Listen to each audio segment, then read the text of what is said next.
The situation in Iraq is also being closely watched by San Diego's Chaldean community. Many Chaldeans here have family in Iraq, and tonight a leader of the local Iraqi community has a stunning assessment of the situation there in Iraq right now. San Diego 6's John Carroll joins us live in the newsroom with the disturbing news one local man got from his family in Iraq earlier this week. John. Jim, Netta, the chilling assessment of the situation in Iraq comes from Mark Arabo, the president of the Neighborhood Market Association.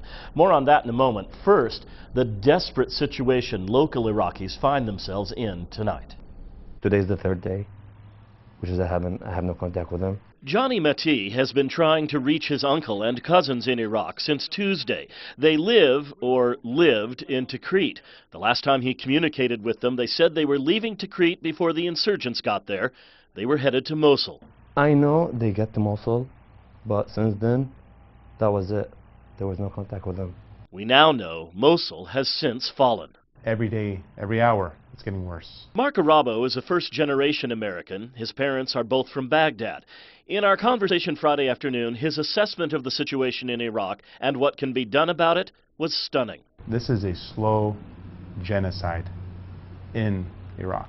UN should come together, the NATO should come together and say, let's support a mass exodus. Let's find a home for all these families, because there's no home in Iraq. Arabo doesn't mince words when it comes to how we got here. Failed foreign policy in 2003 when they did not secure the borders.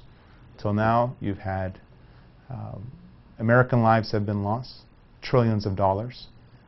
Innocent Iraqi children, families have been killed for nothing.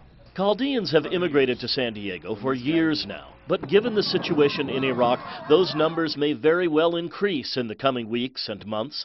Mark Arabo says if they can make it here, they'll find plenty of support. The Chaldean community is very tight-knit. We take care of each other. When refugees come, we find them housing, we find them jobs, we give them clothing, mattresses, everything. They kill more and more people every day. Johnny Mati and many others like him in the local Chaldean community are now glued to the television, watching with a sense of despair and helplessness. I'm praying for them. That's all what I can do. I mean, there's nothing I can do for them except like just praying. And then I hope like everybody will be okay over there. Apart from the humanitarian crisis, Mark Arabo says there is a larger danger with the unrest spilling out beyond Iraq's borders into a region which is already a tinderbox.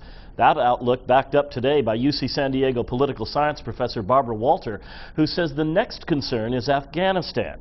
She says a similar scenario is entirely possible there after the U.S. military completes its withdrawal. Live in the newsroom tonight, John Carroll, San Diego 6 News.